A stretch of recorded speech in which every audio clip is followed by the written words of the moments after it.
Aloha, bienvenue sur ma Saditi Tirage. J'espère que vous allez bien. Allez, on va aller voir le message des oracles. Je vais prendre le temps de brûler un peu de sauge. Installez-vous. Un grand merci aux abonnés de la chaîne, les anciens, vos commentaires, vos likes, vos abonnements. Et bienvenue aux nouvelles personnes. Alors, installez-vous tranquillement. On va demander à l'oracle féminitude pour la communauté. Alors, vous voyez pas très bien là. Pour la communauté de ma Saditi Tirage. Et pour toute personne qui regardera cette vidéo. Quel est le point de départ de ce message? C'est une guidance générale, ça ne peut pas parler à tout le monde. Prenez ce qui résonne. Mais soyez honnête avec vous-même sur ce qui est pour vous ou pas. Les cartes ne mentent pas. Les humains mentent et se mentent à eux-mêmes, mais les cartes ne mentent pas. Donc si c'est pas pour vous, ce n'est pas pour vous. La première carte qui tombe, c'est la carte de la déferlante, qui nous parle d'une vague qui submerge,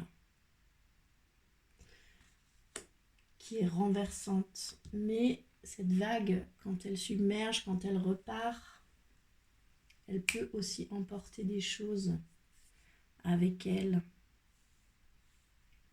Donc ça nous parle d'une vague. Ça peut me parler d'énergie forte en ce moment, où le mental est hyperactif, que ça donne lieu à des ruminations mentales. Ça peut me parler de tension physique, ça peut me parler d'émotions fortes qui nous submergent. Ça peut me parler d'être dépassé par ses propres émotions, par ses pensées. Ça me parle ici, ça peut me parler en tout cas d'apprendre à contrebalancer les énergies contraires. Ça peut me parler aussi d'apprendre à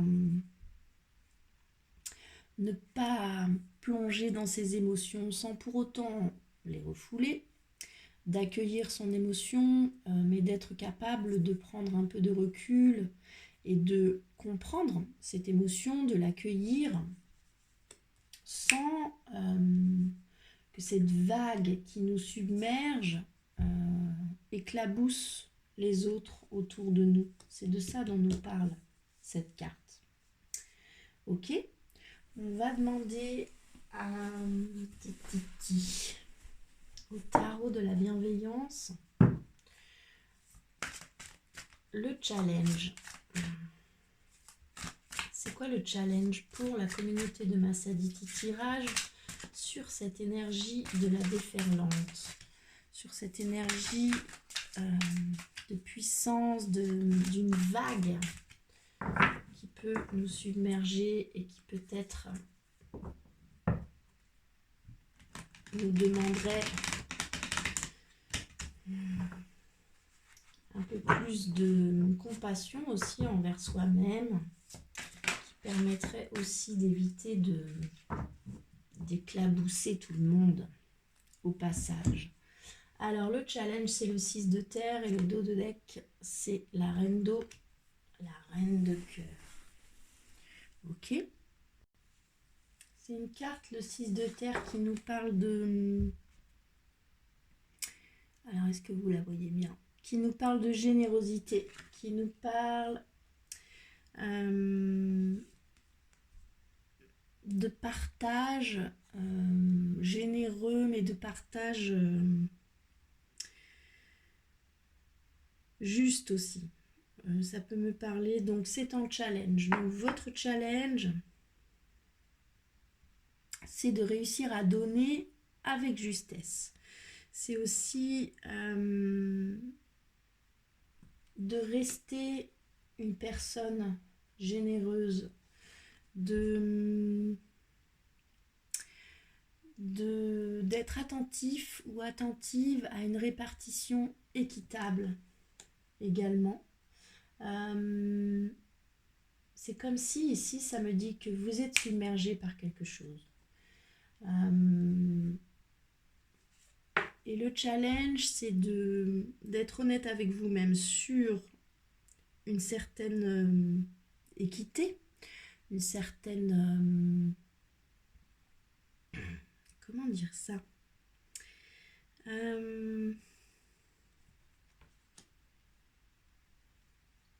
Ici, pour moi, on vous dit de donner, de ne pas oublier de donner. C'est comme si, d'un côté, on vous dit d'être attentif à ce que ce soit équitable, et d'un autre, on vous dit aussi de ne pas laisser l'autre ou les autres ou la situation en face, si ce n'est pas équitable, de vous couper aussi de votre propre générosité.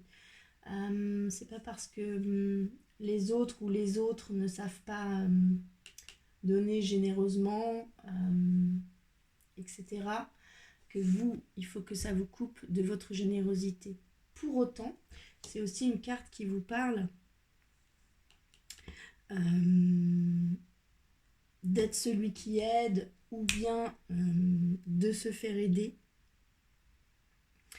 et de répartition équitable. Donc, ne perdez pas de vue l'équité, mais si vous n'avez pas l'équité en face de vous, pour autant ne vous coupez pas de votre générosité. Alors pas forcément dans cette situation avec cette personne ou avec ces personnes, mais pour moi ici c'est comme si vous êtes submergé par quelque chose. Le challenge c'est de vérifier que tout ça est équitable, et pour autant si ce n'est pas équitable, de ne pas vous couper de votre générosité. Du fait que vous êtes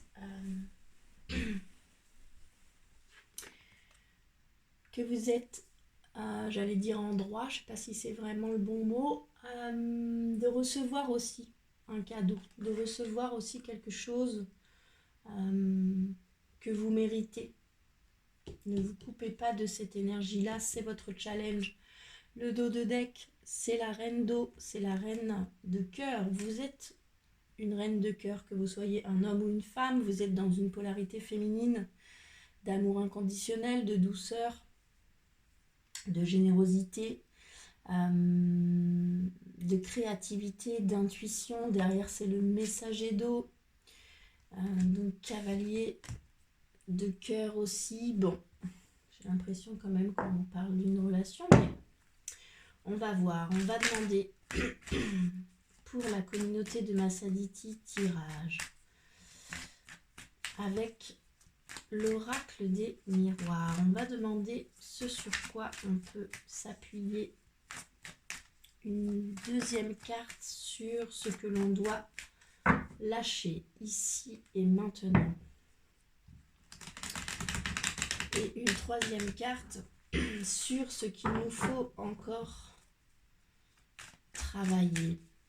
Pour la communauté de Massaditi tirage sur cette énergie de la déferlante, de la vague qui submerge, et sur le 6 de pentacle, le 6 de terre, qui nous parle de générosité, qui nous parle d'équité, qui nous parle de donner.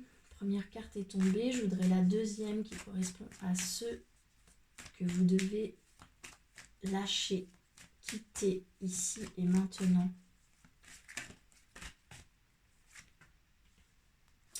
Et une troisième carte sur ce que vous devez encore travailler.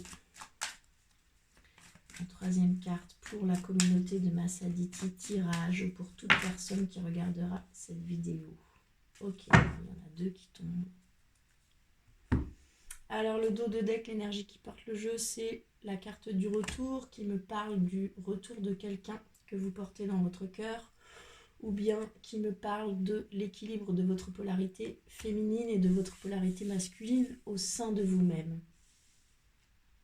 Alors, la première carte qui tombe, qui correspond à ce sur quoi vous pouvez vous appuyer dans cette situation, si les deux premières cartes vous parlent, c'est la carte de l'enfant. Ici, on vous dit de vous appuyer sur l'enfant intérieur, sur votre capacité à être dans l'instant présent, à rester curieux, à jouer, à vous amuser, à laisser libre cours à votre imagination, comme quand vous jouiez, quand vous étiez enfant, avec innocence et curiosité. On vous dit de vous appuyer sur votre enfant intérieur, ou bien on peut aussi vous parler de vos enfants. Si vous avez des enfants, appuyez-vous sur leur présence, leurs besoins, c'est aussi une possibilité, ou les enfants autour de vous. La deuxième carte qui correspond à ce que vous devez lâcher ici et maintenant, c'est la carte de la culpabilité. Donc, il y a une certaine culpabilité à lâcher. Vous avez peur d'être montré du doigt, vous vous cachez, vous culpabilisez. Ça, il faut couper cette énergie-là. Il faut quitter cette vibration-là. Soit de culpabiliser, soit d'avoir peur d'être montré du doigt et de se cacher. Ça, il faut quitter ça. Et pour la troisième carte qui correspond à ce que vous devez encore travailler, c'est la carte de la distance qui tombe avec la carte de la chance. Donc ça me parle d'une certaine distance à garder sur la chance, sur les opportunités qui se présentent à vous. C'est comme si vous preniez tout au pied de la lettre. Et ici, on vous dit, pour moi, de prendre un peu de distance aussi sur tout ça, sur ce qui se présente à vous, sur on n'a pas de chance, on n'est pas soutenu dans notre projet, dans notre relation, etc., etc. On vous dit de encore travailler ça, de vous mettre à distance sur le fait que vous avez de la chance ou vous n'avez pas de chance. Pour moi, ces deux cartes associées me parlent du fait que tout ce qui se joue et se rejoue, tout ce qui se présente à vous est juste, en fait, est bon pour vous. Vous apprenez forcément quelque chose. Et là, vous avez vécu une vague, là, un truc. Du coup, vous culpabilisez, peut-être vis-à-vis d'un enfant, des enfants, j'en sais rien, votre enfant intérieur. On vous dit de garder une certaine distance sur votre chance ou votre malchance et de faire confiance à la vie, à l'univers. Ce qui n'est pas facile, hein. Mais c'est ce qu'on vous conseille de travailler encore. C'est-à-dire finalement sur l'enjeu que vous mettez sur les attentes que vous avez dans une certaine situation. Pour moi, ici, c'est de ça dont on vous parle, de vos attentes, mais de l'enjeu que vous mettez sur vos attentes. On vous dit de prendre un peu de distance là-dessus et d'avoir confiance sur ce qui se présente à vous et sur, même si ça ne se passe pas tout à fait comme vous le vouliez ou pas du tout comme vous le voulez, ce n'est pas pour rien. Vous apprenez quelque chose, là tout de suite vous n'êtes pas bien, hein. Ça se sent bien la déferlante, la culpabilité, bon. Et pour autant, c'est comme la carte du retard dans cet oracle où on voit un personnage qui rate son train. Il est dégoûté d'avoir raté son train, mais il ne sait pas qu'en fait, du coup, il va rencontrer l'amour de sa vie sur le quai en attendant le train suivant. Là, c'est un peu aussi de ça pour moi dont on vous parle. On vous dit de faire confiance sur le fait que si quelque chose ne se fait pas ou n'avance pas comme vous le voulez, ce n'est pas pour rien. Ok ? On va demander au tarot pour la communauté de Massaditi tirage sur cette énergie de la déferlante, du 6 de terre, sur l'énergie sur laquelle vous pouvez vous appuyer, celle de l'enfant, celle de vos enfants, de votre enfant ou bien de votre enfant intérieur, sur votre curiosité, sur votre spontanéité, de lâcher la culpabilité et de travailler encore la distance sur la chance, le fait d'être soutenu, les opportunités. Alors,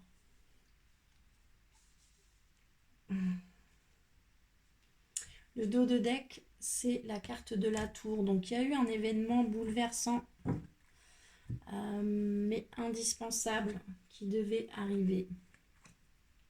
La carte qui tombe, c'est la carte de l'ermite. Ici, on vous conseille aussi de vous isoler un peu pour réfléchir à ce que vous allez faire de ça. Comment vous allez transformer ça. Et ça, il n'y a que à l'intérieur de vous que vous pouvez aller voir ça. Ça me parle aussi, l'ermite, que peut-être il y a beaucoup de gens aussi autour de vous qui commentent ce que vous vivez, etc. Puis on vous dit que c'est en étant seul face à vous-même que vous allez trouver ces réponses-là. Ça passe aussi par un isolement choisi, où l'on prend le temps d'éclairer, tel l'ermite avec sa lanterne, ce qui s'est passé pour pouvoir en tirer la leçon et continuer d'avancer. Ok, on va demander à l'oracle de l'intuition et de l'action pour la communauté de Massageti un conseil là-dessus. Qu'est-ce qu'on vous conseille dans cette situation? C'est quoi le conseil de l'oracle, de l'intuition et de l'action? Vous retrouvez tous les liens dans la description de la vidéo de tous les jeux qui sont utilisés pour ces tirages. Quel est le conseil qu'on vous donne? Célébrer l'échec. Avec la bonne décision en dos de deck. Donc, célébrer l'échec. On vous dit que dans chaque situation, vous apprenez quelque chose. Pour moi, c'est un peu la même chose que ça, finalement.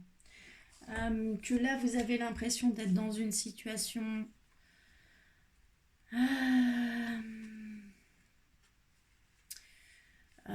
compliquée, en tout cas de vivre un échec, une défaite ou une faiblesse. Et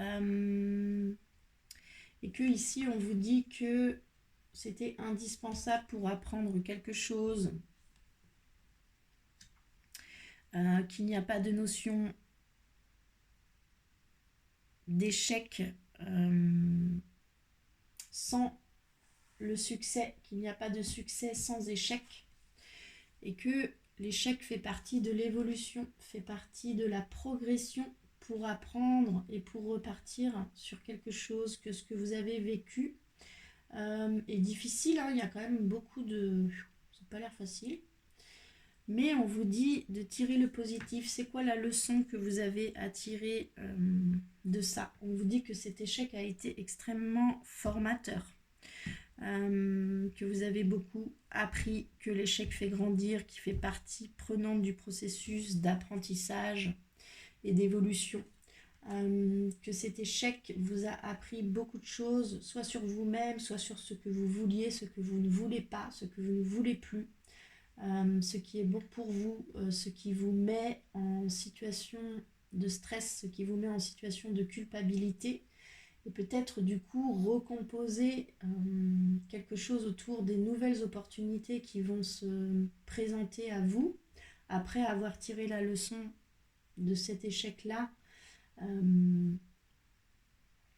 Vous allez forcément retirer quelque chose de cette expérience dans laquelle vous êtes, de cet événement-là bouleversant qui s'est passé récemment. Vous allez ressortir grandi de cette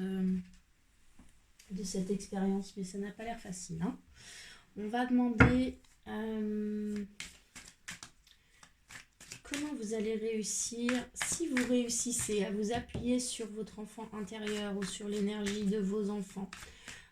Si vous sortez, vous lâchez, vous quittez ici et maintenant ce sentiment de culpabilité, si vous continuez de travailler sur la distance que vous mettez sur l'enjeu de vos attentes, si vous vous isolez face à vous-même pour comprendre la leçon et que vous célébrez cet échec, que vous transformez tout ça,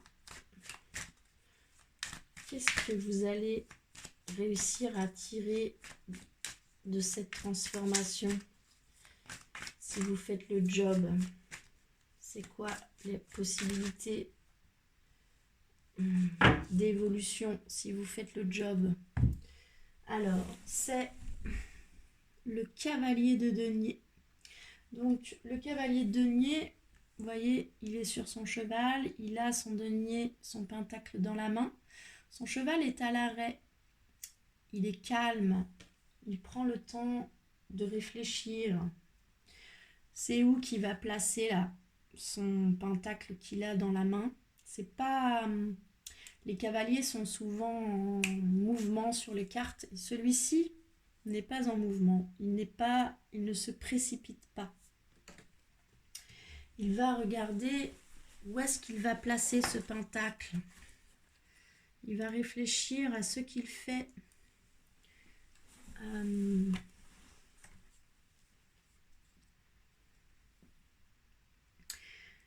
Où est-ce qu'il place ses billes, finalement? C'est une carte qui nous parle de fiabilité, qui nous parle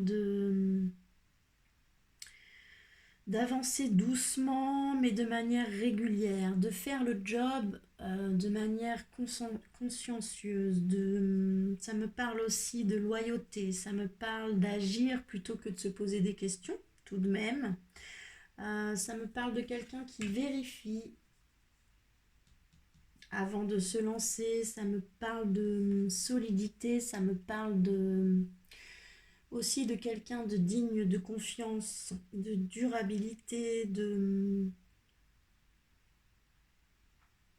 prendre le temps de développer quelque chose où la fiabilité, la loyauté, la base est suffisamment solide vis-à-vis des faits, vis-à-vis de la fidélité, vis-à-vis des engagements. Le cavalier de Pentacle, il maîtrise les choses concrètes et il les applique sans se poser des milliards de questions. Il sait ce qu'il a à faire, il perd pas de temps à réfléchir trop, à faire le volte-face, à un coup oui, un coup non, un coup oui, un coup non. Non.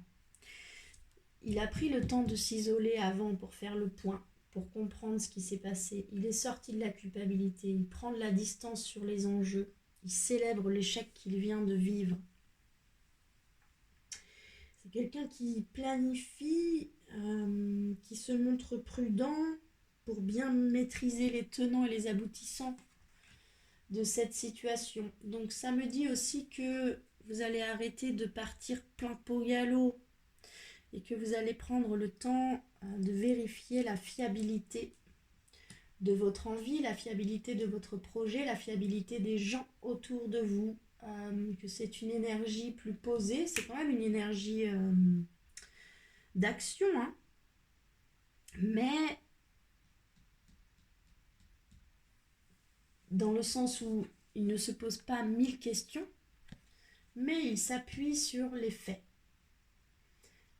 et sur la fiabilité des choses qui se présentent à lui, des situations et des personnes.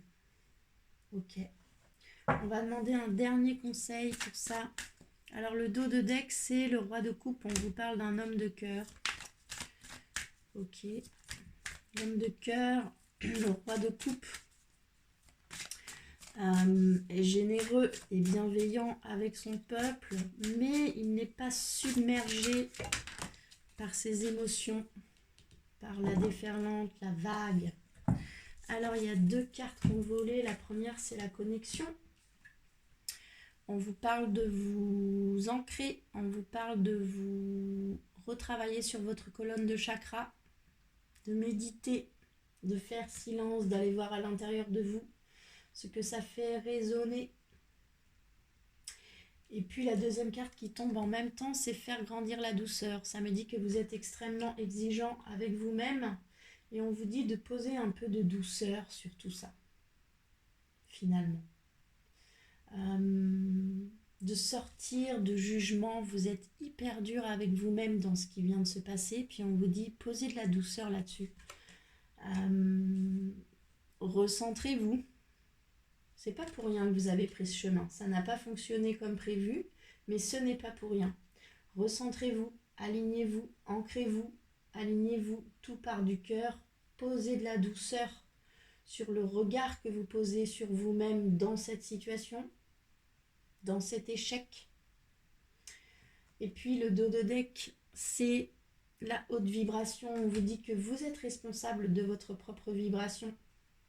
On vous parle ici encore de l'influence de l'extérieur sur votre propre vibration. On vous parle de votre alimentation, des gens que vous fréquentez, de ce que vous écoutez, de ce que vous regardez, que tout ça influence votre vibration et que vous êtes responsable de votre propre vibration.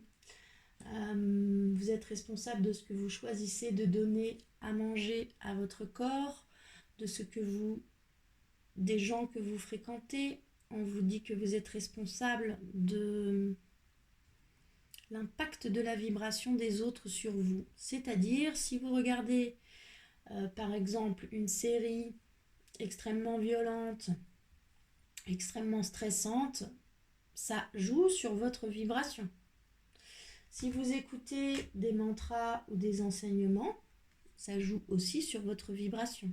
Ici, on vous conseille de vibrer haut et on vous rappelle que seul vous êtes responsable de votre vibration et que votre environnement extérieur influence fortement cette vibration, que c'est à vous de faire en sorte que ce qui est autour de vous vous aide, vous soutienne à vibrer plus haut, que c'est votre propre responsabilité.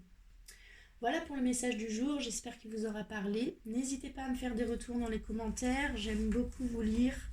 Likez la vidéo, la partagez, vous abonnez à la chaîne si ce n'est pas déjà fait. C'est un algorithme, seul vous pouvez donner de la visibilité à cette chaîne. Je vous remercie vraiment pour votre fidélité. Je vous souhaite une très belle journée. Prenez bien soin de vous et à bientôt.